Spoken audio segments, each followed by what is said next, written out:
जय हिंद दर्शकों, मैं हूं जितेंद्र दीक्षित स्टोरीज में आपका स्वागत है। दर्शकों, महाराष्ट्र की सियासत से चौंकाने वाली खबरों के आने का सिलसिला थमने का नाम नहीं ले रहा है। अब मंगलवार के दिन गुड़ी पाड़वा की अपनी सालाना रैली में राज ठाकरे ने फिर एक बार सभी को चौंका दिया यूटर्न लेकर। मैं यूटर्न शब्द का इस्तेमाल कर रहा हूं, इसके पीछे एक कारण है। दरअसल कहानी 5 साल पहले शुरू होती है। 5 साल पीछे चले जाइए। यही राज ठाकरे महाराष्ट्र भर में घूम घूम कर लोकसभा चुनाव से ठीक पहले सभाएं लेते थे। हालांकि लोकसभा चुनाव उन्होंने ना लड़ने का फैसला किया था, उन्होंने उम्मीदवार नहीं उतारे थे, लेकिन उन्होंने मोदी विरोधी रैलियां आयोजित की थी। जगह जगह पर मंच लगते थे, मंच पर एक बड़ा सा स्क्रीन होता था और उस स्क्रीन पर मोदी के बयानों के वीडियो दिखाए जाते थे और उन वीडियोस के जरिए राज ठाकरे ये बताने की कोशिश करते थे उमड़ी हुई भीड़ को कि पीएम मोदी की कथनी और करनी में किस तरह का फर्क रहा है। 2014 के पहले मोदी क्या कहते थे और उसके बाद उन्होंने क्या कहा और क्या किया। तो एक एंटी मोदी कैंपेन उन्होंने शुरू कर रखी थी और राज ठाकरे का यह मोदी विरोध तब तक चलता रहा जब तक कि उन्हें एनफोर्समेंट डायरेक्टरेट यानी कि ईडी की नोटिस नहीं आ गई। एक दिन एक पुराने मामले में जिसमें कि मनोहर जोशी के बेटे उन्मेष भी शामिल थे, कई साल पुराने मामले में ईडी की ओर से उनको सम्मन भेज दिया गया। उन्हें ईडी के दफ्तर में बुलाया गया, करीब 7-8 घंटे उन्हें बिठाकर रखा गया और उसके बाद छोड़ दिया गया। अब उसके बाद से राज ठाकरे मोदी विरोध उतना मुखर तरीके से करते दिखते नहीं आए, या फिर कहें कि बिल्कुल ही करते दिखते नहीं आए। क्या इसके पीछे वो ईडी की पूछताछ कारण थी? ये आप अपना खुद का अनुमान लगा सकते हैं कि क्या वही कारण था।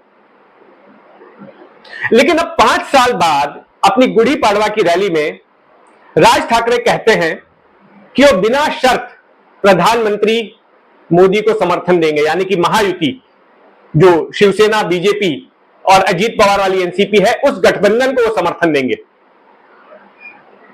और इस रैली से एक बात निकलकर सामने आई कि इस बार भी वो लोकसभा चुनाव नहीं लड़ने वाले हैं। 2019 में भी नहीं लड़ा था और इस बार भी वो लोकसभा का चुनाव नहीं लड़ेंगे। दरअसल मोदी और राज ठाकरे के बीच रिश्ते कभी दोस्ती वाले रहे हैं, कभी दुश्मन वाले।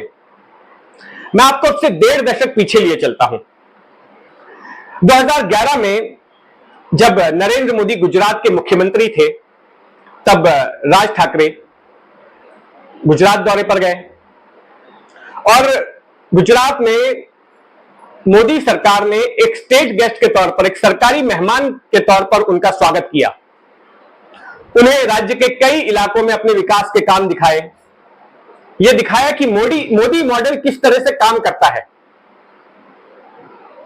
तमाम विभागों के जो ब्यूरोक्रेट थे, जो अफसर थे, उनको कहा गया कि राज ठाकरे को प्रेजेंटेशन दें और बताएं कि आपका विभाग किस तरह से काम करता है। राज ठाकरे काफी प्रभावित नजर आए और उन्होंने साथ में जो पत्रकार गए थे, वहां पर जो पत्रकार मौजूद थे, उनके सामने मोदी सरकार की भूरी भूरी प्रशंसा की और फिर यहां तक कह दिया कि नरेंद्र मोदी को देश का प्रधानमंत्री बनना चाहिए। वो इतने ज्यादा प्रभावित हुए थे और शायद राज ठाकरे वो पहले व्यक्ति थे जिन्होंने मोदी को प्रधानमंत्री बनाने की बात कही थी। तब उनकी पार्टी से भी, बीजेपी से भी किसी ने इतने मुखर तरीके से बात नहीं कही थी, बिल्कुल भी नहीं कही थी, लेकिन राज ठाकरे की ओर से यह बात कही गई थी। इसके आगे 2014 में भी राज ठाकरे का समर्थन मोदी के लिए बना रहा।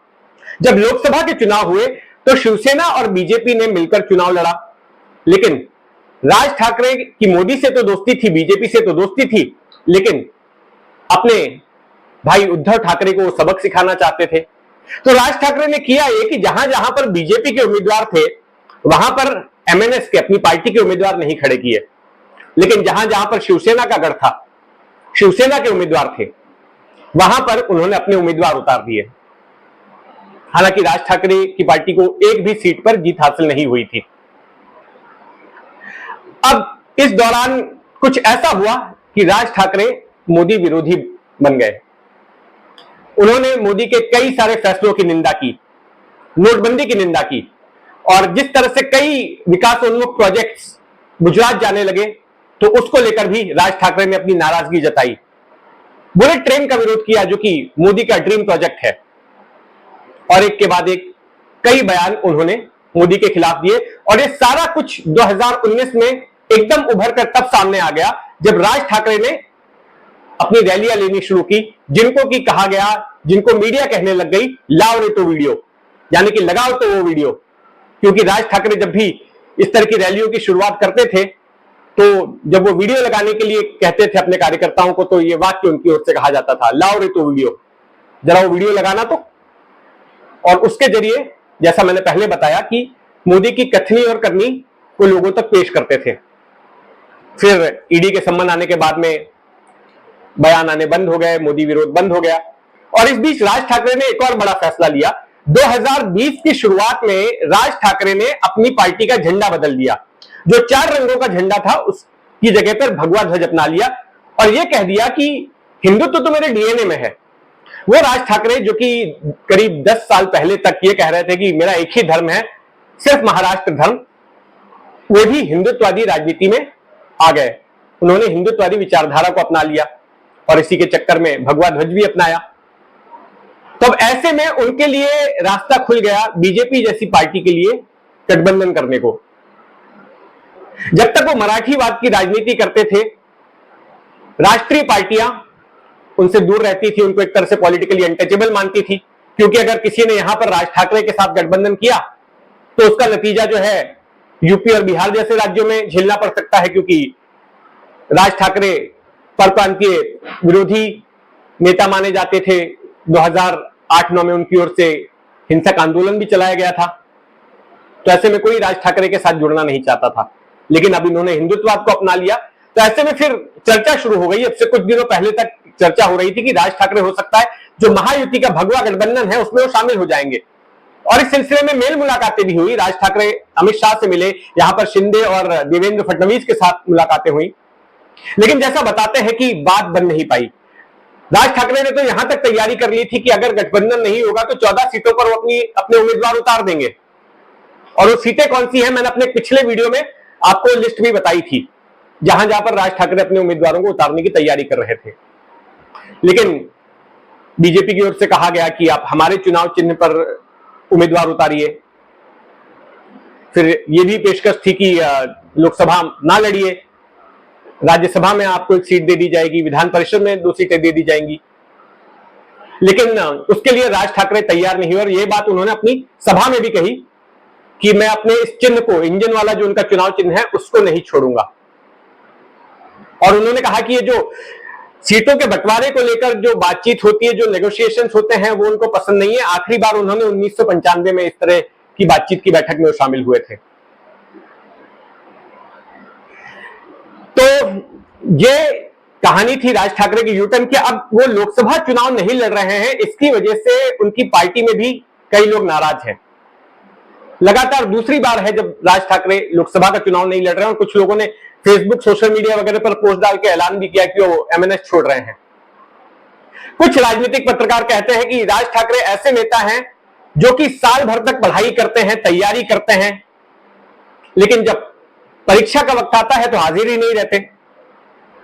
राज ठाकरे भी बैठकें कर रहे थे, सभाएं ले रहे थे, भीड़ भी जुट रही थी, रणनीति बना रहे थे, लेकिन जब चुनाव का वक्त आया तो कहा कि लोकसभा चुनाव लड़ेंगे ही नहीं। हालांकि उन्होंने अपने कार्यकर्ताओं को विधानसभा की तैयारी करने के लिए कह दिया है। तो ये कहानी थी राज ठाकरे की।